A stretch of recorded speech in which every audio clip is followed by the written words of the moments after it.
बच्चों, कैसे हैं आप लोग। आशा करती हूँ कि आप सभी अच्छे होंगे। बच्चों, शुरू करते हैं आज का अध्याय, कोई नहीं पराया।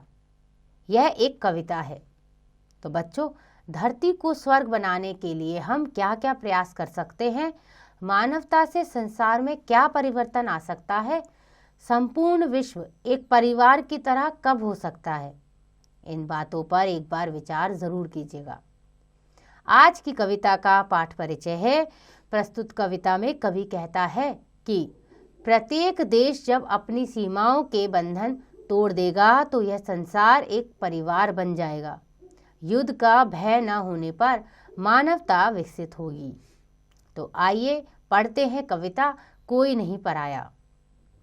कोई नहीं पराया, मेरा घर सारा संसार है। मैं ना बंधा हूँ देश काल की जंग लगी जंजीरों में। मैं ना खड़ा हूँ जाति पाति की ऊंची नीची भीड़ों में। मेरा धर्म ना कुछ स्याही शब्दों का सिर्फ गुलाम है। मैं बस कहता हूँ कि प्यार है तो घट घट में राम है। मुझसे तुम ना कहो मंदिर मस्जिद पर मैं सर टेक दूँ।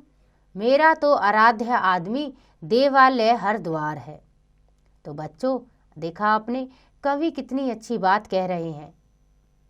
कवि कह रहे हैं कि मेरे लिए कोई पराया नहीं है, पूरा संसार ही मेरा घर है। पूरे लोग, पूरी दुनिया के लोग मेरे लिए एक परिवार है। मैं किसी के आगे नहीं बंधा हूँ, ना ही मुझे कोई जंजीरों से बांध सकता है या कह सकता है कि तुम कौन हो या तुम मेरे लिए क्या हो, क्योंकि मेरे लिए हर इंसान मेरे परिवार का ही सदस्य है। मैं जाति पाति को नहीं मानता। मैं बस ये कहता हूँ कि जब हम राम का नाम लेते हैं तो भी प्यार ही है। अगर हम मस्जिद में सर झुकाते हैं तो भी हम परिवार ही हैं। कवि कहना चाहते हैं कि हम सब एक हैं, भाई भाई हैं। आगे कहते हैं, कोई नहीं पराया, मेरा घर सारा संसार है। कहीं रहे कैसे भी मुझको प्यारा हर इंसान है। मुझको अपनी मानवता पर बहुत बहुत अभिमान है। अरे नहीं देवत्व, मुझे तो भाता है मनुजत्व ही। और छोड़कर प्यार नहीं स्वीकार सकल अमृत भी। मुझे सुनाओ तुम न स्वर्ग सुख की सुकुमार कहानियाँ। मेरी धरती 100 स्वर्गों से ज्यादा सुकुमार है। तो कवि कह रहे हैं कि मेरे लिए कोई पराया नहीं है। हम संसार में रहने वाले सभी लोग एक परिवार हैं। मुझे इस परिवार में, यानी कि इस संसार में रहने वाले हर इंसान से प्यार है। मुझे इस मानवता से प्यार है। मैं चाहता हूँ कि दुनिया में रहने वाला हर इंसान एक दूसरे को मानवता की तरह ही देखे, भाई भाई की तरह देखे, और हम एकजुट होकर ही रहें। आगे कहते हैं, कोई नहीं पराया, मेरा घर सारा संसार है। मैं सिखलाता हूँ कि जियो और जीने दो संसार को। जितना ज्यादा बांट सको तुम, बांटो अपने प्यार को। हंसो इस तरह हंसे तुम्हारे साथ दलित यह धूल भी।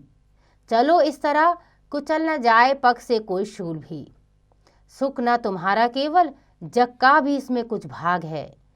फूल डाल का पीछे पहले उपवन का श्रृंगार है। तो कवि कहना चाहते हैं कि तुम ऐसे जियो कि लोग तुम्हें देखकर खुश रहें। तुम अच्छे से रहो और लोगों को भी जीने की प्रेरणा दो। आपस में प्यार को बांटो, आपस में हंस के मिलकर रहो।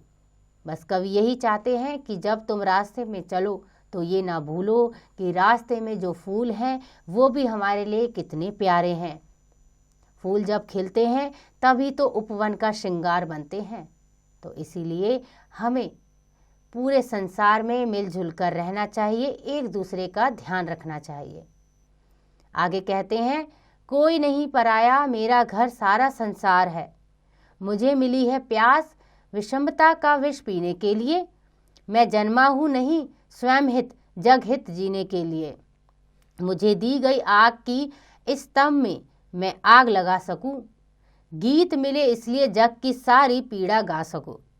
मेरे दर्दिले गीतों को तुम मत पहनाओ हथकड़ी।